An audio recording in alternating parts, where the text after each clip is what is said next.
Hi, my name is Robin Wong. I'm a photographer based in Kuala Lumpur, Malaysia. In this video, I want to share a few tips and tricks on using Olympus lenses. Let's do this!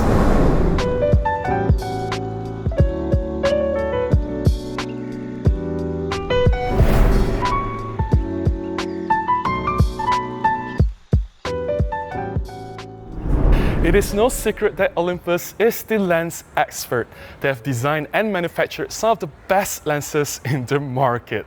I surely hope that the expertise and the R&D team are transferred to the OM Digital Solutions, and hopefully we will see more amazing lenses from OM Digital Solutions in the future. In this video, I want to share my experience using Olympus M.Zuiko lenses over the years as a professional photographer, and hopefully some of these tips will benefit you and will help you to get a little bit more out of your Olympus system. Tip number 1, distortion correction. All Olympus M.Zuiko lenses are digital lenses. They have the lens profile embedded within the raw file of the images that you have captured with your Olympus cameras. Your post-processing software will be able to recognize this profile and use the data to automatically correct the lens flaws, including chromatic aberration as well as distortion.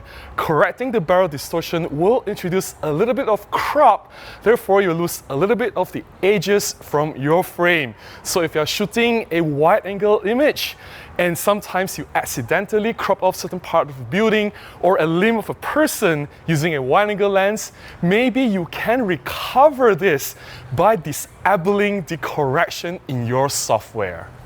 Tip number 2. You can disable the manual focusing clutch. Olympus implements this extremely useful feature in some of their lenses. You can pull down the manual focusing clutch to quickly switch from autofocus to manual focus. In practice, this can be extremely useful. However, it can be annoying at the same time.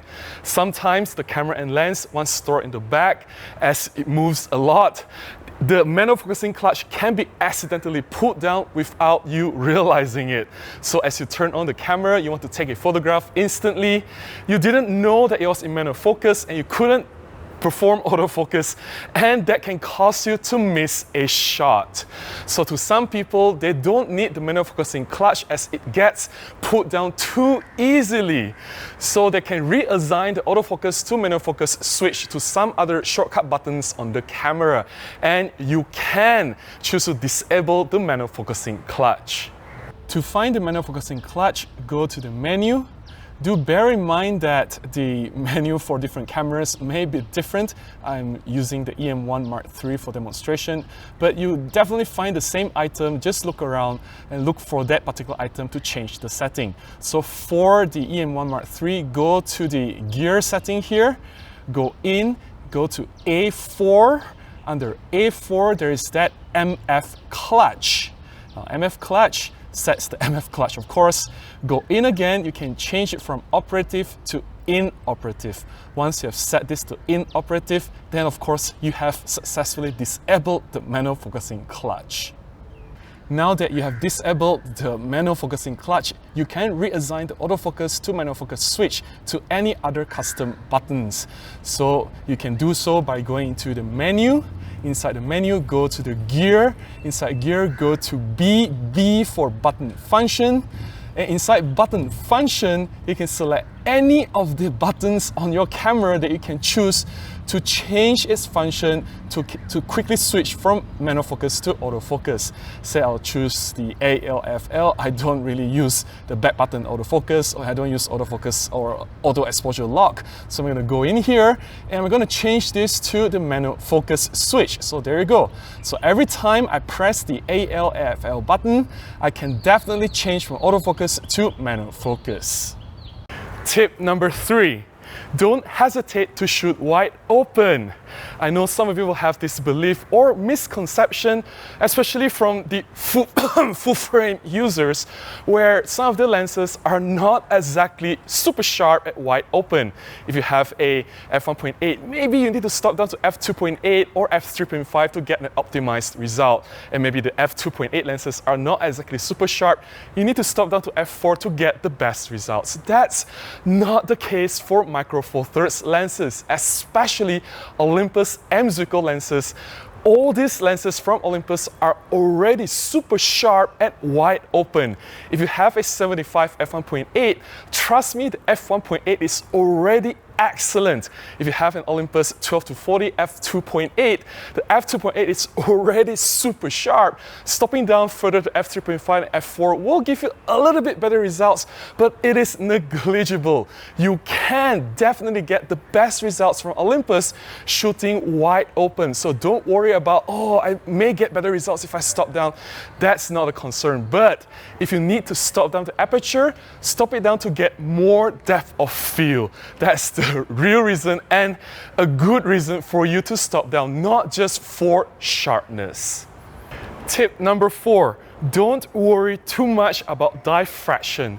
I think a lot of people over-obsessed on trying not to go too narrow of the aperture to avoid diffraction and try to get the best out of their Olympus lenses. They'll say, no, try not to go to f8 or f11, stay within f4 or f5.6 to get the best results. However, in some situations, you do need to go to f8 or f11 or even more than that to get enough depth of field. The reason why we stop down the aperture is so that we have enough zone in focus in our image. One good example is when I'm shooting inside macro, I want to see more zone in focus. I don't just want to see the eye of the insect or the bug, I want to see the fangs, the legs, part of the body in focus as well. In order to do that, I need to expand my depth of field and I need to stop down my aperture. Instead of using f4 and 5.6, I may need to stop down to f8, f9 or f11. And you'll be surprised, even at f8 or f10, the image still comes out really, really good. Of course, it is not as sharp as f5.6 or f4, but the little bit of sacrifice is worth it. And I'm still perfectly happy with the sharpness that I get. Of course, absolutely, please avoid f16 or f22. That's the extreme end and you'll definitely suffer a lot of softness. So don't worry, guys. If you need to go f8, go f8. If you need to go f11, go f11. But if you don't need to, I know Macro Four Thirds, especially the smaller sensor, it provides more depth of field. I think f4 to f5.6 can give you plenty of depth of field to play with. Tip number 5, there is an option to disable lens reset. By default, every time you turn off the camera, the lens focusing will be set to infinity. And every time you turn on the camera, before you half press the shutter button, the lens is at infinity. Normally, this is not a problem because autofocus in Olympus cameras are super fast and reliable. This can be a problem if you are shooting close up. Imagine if you're doing macro photography, your focusing distance is less than half a meter and you're not moving, your subject is not moving. Let's say you're shooting a product, everything is set up, you're just waiting for something to happen. And as you turn off the camera or the camera accidentally goes to sleep and you turn it on again, then the lens resets to infinity and you have to spend a little bit more effort to reacquire focus to allow the lens to get close to the subject.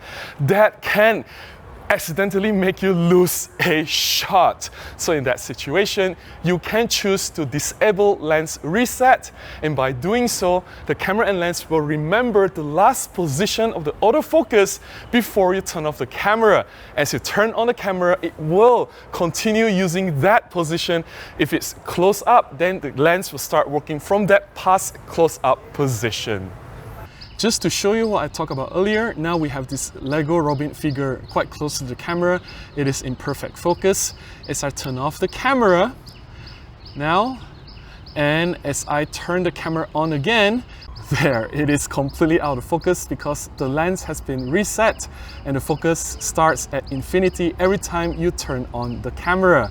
And you have to refocus, which is usually not a big deal, but if you want to disable the lens reset, you can go into menu.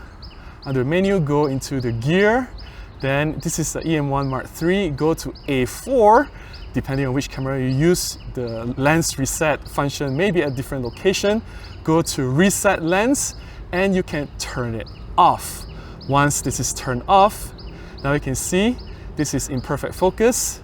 As I turn off the camera is off and I turn the camera back on again, you will see that the position of the focusing remains exactly the same as before I turned the camera off. So I've disabled the lens reset. Tip number 6. Customize the lens function button. In some Olympus lenses, especially the Pro lenses, there is a button on the lens itself, which you can customize to whatever function that suits you. There are a lot of functions that you can choose from. Changing the ISO, white balance, switch between autofocus to manual focus, you want to switch between RAW and JPEG, or activate certain functions like HDR. There's a lot you can do with that function button, and it can be quite useful. One suggestion for those who don't want to use the manual focusing clutch, especially if it gets pulled down accidentally, as I've mentioned in tip number 2, I think. Yes, tip number 2. So if you disable the manual focusing clutch, then you can compensate that quick switch with the lens function button to quickly switch between manual focus and autofocus. To assign the lens function button and customize its function, go to Menu, under the Gear function, go into B for button. In B1, in EM1 Mark III, I think in other cameras, probably there is definitely under B. Go to Button Function. Inside Button Function, then you can select the button that you want to change. So here I'm going to find LFN, which refers to Lens Function Button. Inside here, then you can change to whatever function that you want. So here is the switching from autofocus to manual focus that I just talked about, or you can switch between RAW and JPEG, or even custom modes, right? They are just so keystone compensation feature, fisheye compensation, magnifier shot. As I mentioned, activate HDR. There are just so many things you can change or choose from. So here I'm just probably gonna select live ND shooting. Yeah, that's gonna be really useful for me.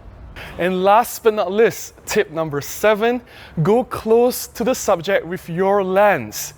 All Olympus lenses has one consistent feature. Very good close-up shooting, and these lenses allow you to go very near your subject. These lenses may not achieve high magnification like a macro lens, but it can still give you very good close-up shooting, and it can definitely open up a whole new world of composition options by going closer to your subject. A lot of photographers I see, especially the new photographers, they didn't explore this one very important feature. By going close, trust me, sometimes you can add a lot more impact to your photograph. As what Robert Capa has been saying, if your photograph is not good enough, you are not close enough. And Olympus lenses allow you to go super close.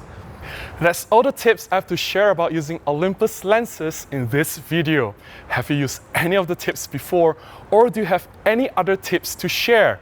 Please leave them in the comments below. I would love to hear from you, and maybe these tips will benefit others as well. If you found my sharing useful and beneficial to you, please consider buying me a cup of coffee, or you can contribute directly to my PayPal. Links in the description below on how you can do that. Any small contribution goes a long way. It will definitely help me to continue making more videos like this and publish them right here. Please also give me a thumbs up, subscribe, comment, and share. I'll definitely see you again in the next one. Until then, please go out and take more photographs. Bye-bye.